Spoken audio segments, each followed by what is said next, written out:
La route s'étirait, ruban gelé sous un ciel meurtri. Des congères s'accumulaient sur les bords, les arbres ployaient, lourds de glace. Clara Evan conduisait prudemment. Sa vieille berline dérapa légèrement sur des plaques de glace noires invisibles. Le chauffage gémissait, menant une bataille perdue d'avance. 4 degrés illuminait le tableau de bord. Le vent secouait les cadres des fenêtres. Elle frissonna, resserrant son manteau. La maison semblait incroyablement loin. Le monde extérieur était silencieux, blanc, vide. Puis, une forme sombre attira son attention. Sur la droite, à moitié cachée derrière un épais bouquet de pins, juste une ombre, une branche cassée recouverte de glace. Son cœur eut un étrange soubresaut. Elle ralentit la voiture, essuya la condensation du pare-brise avec son gant. Les phares tranchaient l'obscurité, illuminant les arbres. Son souffle se coupa. Son estomac se tordit violemment. Ce n'était pas une ombre, c'était un chien, un berger allemand, attaché à un gros pin, immobile. Une statue sculptée dans la neige et la souffrance. « Oh non » murmura-t-elle, les mots étaient à peine audibles. Qui pouvait faire une chose pareille, laisser un animal attaché dans ce froid mortel? Elle freina brusquement. La voiture glissa sur le côté avant de s'arrêter. Elle ne réfléchit pas, n'hésita pas. Elle ouvrit la portière en grand. L'air arctique la frappa comme un coup physique, lui coupant le souffle. Elle l'ignora. Elle se précipita dehors, ses bottes s'enfonçant profondément dans la neige fraîche. Elle courut, plongeant à travers les congères vers les arbres, vers la silhouette immobile. Plus elle s'approchait, pire c'était. Le chien était d'une maigreur squelettique sous un pelage raidi par la glace. Les côtes pressaient contre la fourrure emmêlée. La neige s'était amoncelée haute autour de son corps. Il n'avait pas bougé, pas d'un pouce. La corde autour de son cou était épaisse, sombre et gelée. Elle disparaissait dans la fourrure, serrée brutalement. Elle ressemblait moins à une attache qu'à un nœud coulant, gelée dans l'écorce de l'arbre. Des larmes montèrent aux yeux de Clara, gelant instantanément sur ses cils. Elle tomba à genoux à côté de lui. La neige traversa immédiatement son jambe. Le froid était intense, murmura-t-elle, la voix tremblante. « Et mon grand, tu m'entends ?» Silence, immobilité. Était-il déjà parti? La panique lui serra la poitrine. Elle tendit une main tremblante, retira son gant, pressa ses doigts nus contre son flanc, à travers le pelage glacé, cherchant désespérément un signe, n'importe quel signe.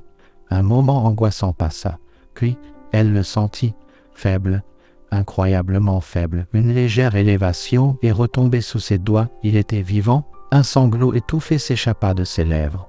Le soulagement l'inonda, vif et douloureux, rapidement suivi par une vague d'urgence désespérée.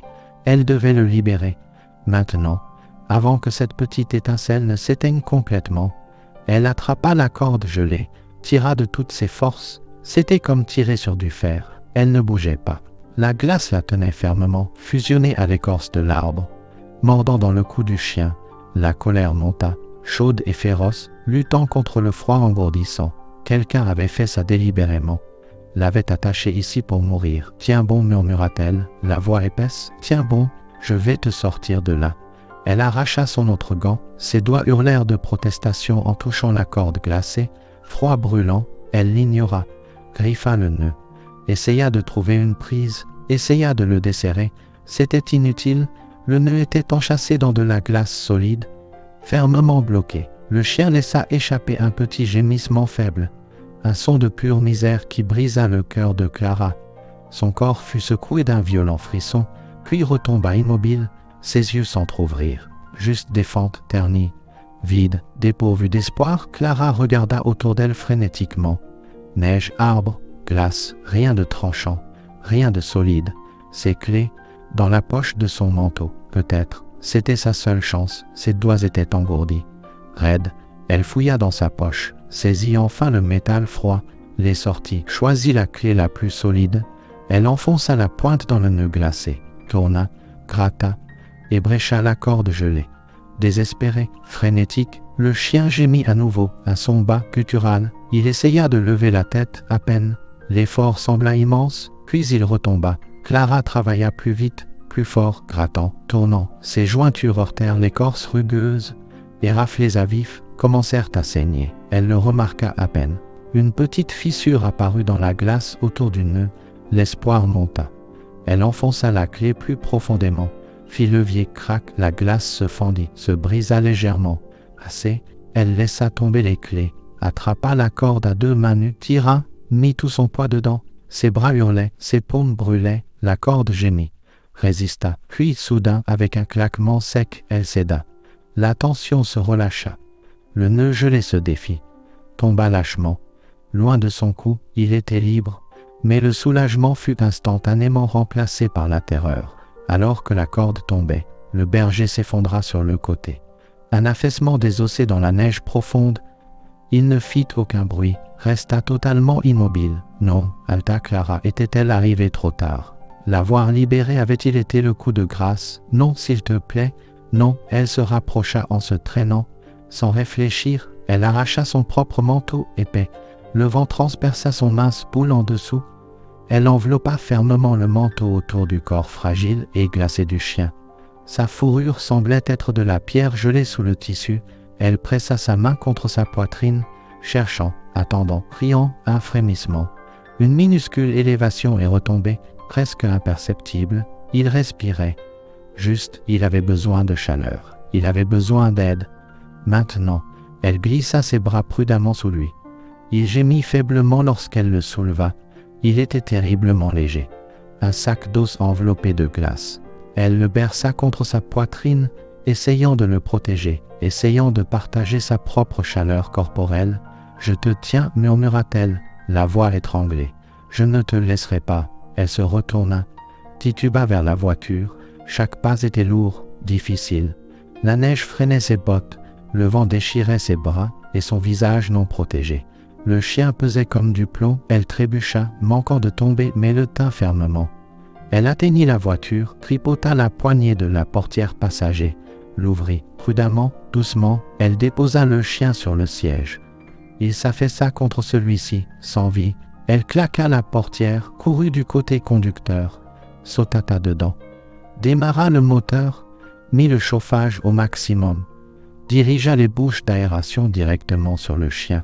Elle enfonça le levier de vitesse en position drive, appuya sur l'accélérateur, les pneus patinèrent, puis accrochèrent. La voiture démarra en trombe sur la route dangereuse. Son cœur martelait contre ses côtes. La clinique vétérinaire la plus proche était à des kilomètres. 20 minutes, peut-être plus, du temps qu'il n'avait pas. Elle le regarda. Ses yeux étaient mi-clos, vitreux, aveugles. Sa respiration était un murmure superficiel contre le rugissement du chauffage. Elle se pencha, resserra son manteau autour de lui. Ce n'était pas assez. Il avait trop froid. Elraï pouvait m'y gagner. Elle retira ses gants fins et inutiles, prit une profonde inspiration, pressa fermement ses mains nues contre son flanc, par-dessus le manteau. Le froid qui émanait de lui était choquant, intense.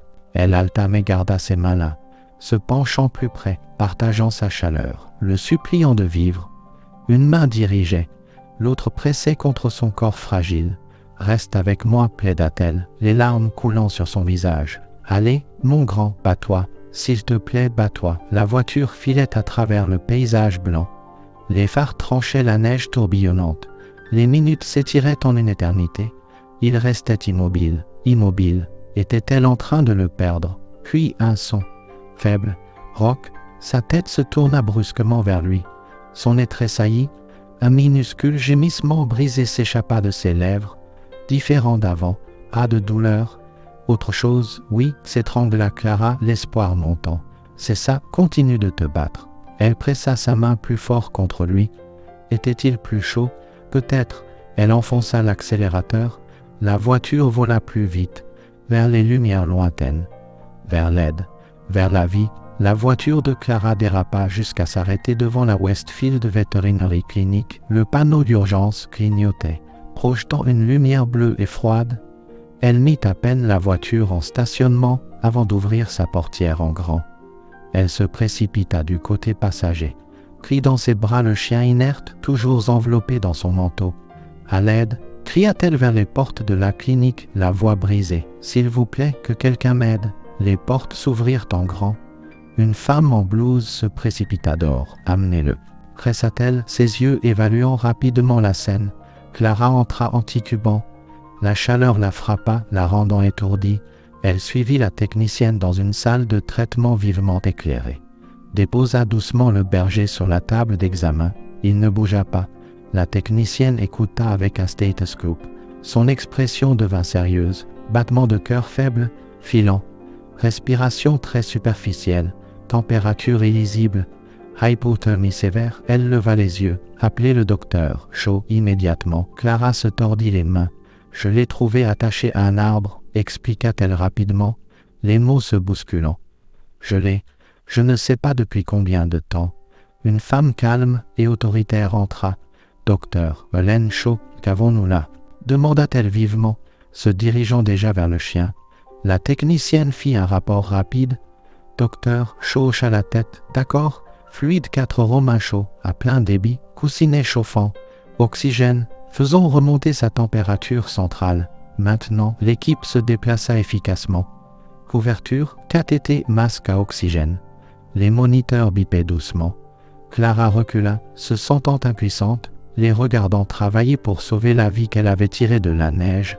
Les minutes s'écoulèrent lentement. Docteur, Shaw surveillait constamment ses signes vitaux. Le pouls se stabilise légèrement, annonça docteur Shaw après un moment. La température augmente lentement. C'est positif. Clara déglutit difficilement. Va-t-il s'en sortir, docteur? Shaw croisa son regard.